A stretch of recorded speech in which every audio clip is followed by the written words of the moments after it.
wanda yau mazan wannan zamani da yawansu ba su fahimci makasudin yin aure ba.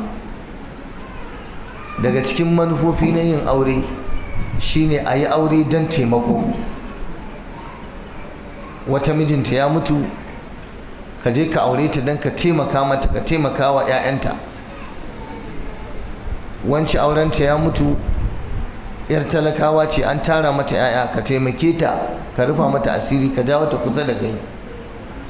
Wanci shekarunta yana da yawa amma ba ta da gata, sai ka aure ta, ka ajiye ta a gidanka don ka ci gaba da kulawa da ita. Akan ajiye mace don a kula da ita, ba wai don sha'awarta ba.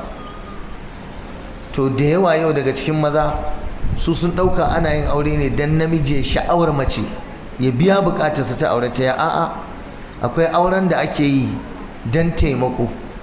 Kurin